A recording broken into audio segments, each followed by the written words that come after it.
Cory Strassberger. I am a co-founder at Kite and Lightning. Beyond that, I do most of the creative art direction and building of a lot of the experiences on the visual side. Kite and Lightning, we're basically like a VR content creation company at this point.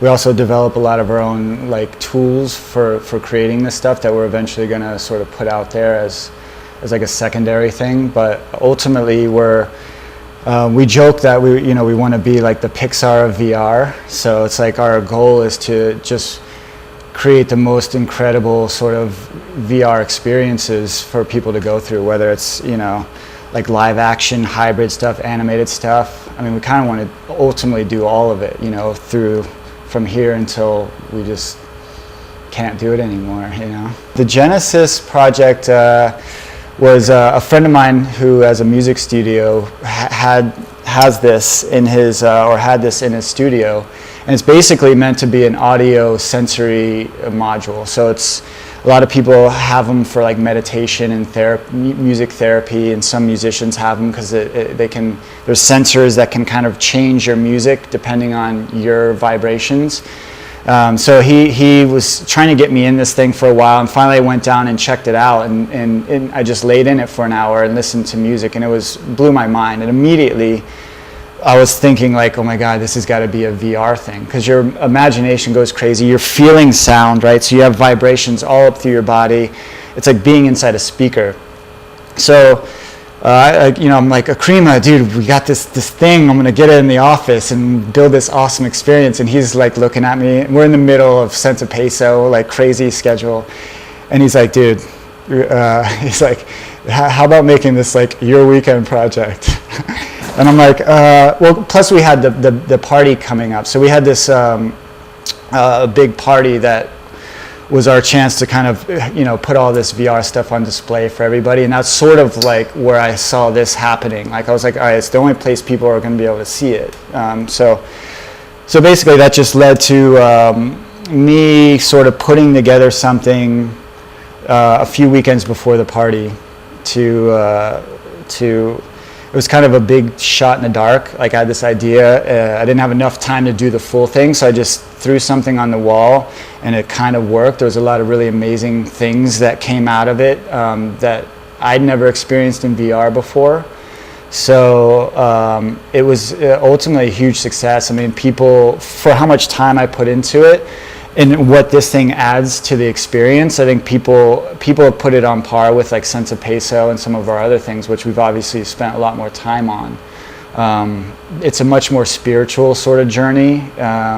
It's definitely not a big like look around VR thing. It's more front facing, and it's pretty awesome. Like I wish there was a way to like put this out there so people could experience it, because I think it's unique in a lot of ways, and it even for a lot of the Oculus guys that went in it, they were surprised, because there are moments where you feel like you're vertical for a big portion of the experience, and you're like, why do I forget that I'm laying down? So they were kind of fascinated by why that was.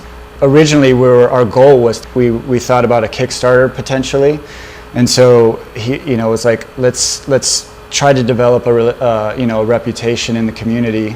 And we'll start by putting out the first thing that we did, which was the cave, and then we're like, well, what can we do next? We're going to do another little tech thing, which turned into the station. But it was all geared towards putting it out there for people to experience and sort of get feedback, but also potentially get some people following us, so that if we decided to do a Kickstarter, we'd have a little bit of a core base that would know our work. I think the response that it's free has been great. I mean, but it's also, we've gotten a lot of people that are just like, holy cow, you guys could obviously start charging a lot for this stuff, or I'd pay, X amount for this kind of experience, which is great to hear, and it's also, it's kind of a big gray area, I think, across the board in VR. How do you monetize it? How much can you charge for it? There's all the things that you sort of relate to in terms of like what you'd pay for a movie, going to the theater. And so all that stuff's sort of on our radar, and it'll be interesting when that dynamic changes for us, because we just make stuff for free all day long if we could. Obviously we can't, But once we start charging for it, you know, we're definitely going to come from a place where we want people to enjoy the stuff, as well as just, you know, we want to be able to make enough money to keep things going. But I'm anxious to see how that works. You know, is it like a little bit of an experience and then you buy the rest if you like it enough, or do you just buy it out of the gate? I mean, everything's kind of on the table as far as that goes. So in terms of monetizing, I think we're definitely going to try to find what's right for us, and I think that over time it's going to evolve into a bunch of different things. I mean, some of it's, I think, going to be just trial and error, you know, just seeing what works. But I think we have a pretty good instinct for what we're creating, what the value is, what people's perceptions of it will be, and we're going to start there, you know, and see what happens. And then some of the other things we're working on, I think, are a little more clear cut in terms of being able to monetize it. So there's a little bit of everything, I think, because our ideas, there's a little bit in everything. So we want to do all of it, essentially, you know.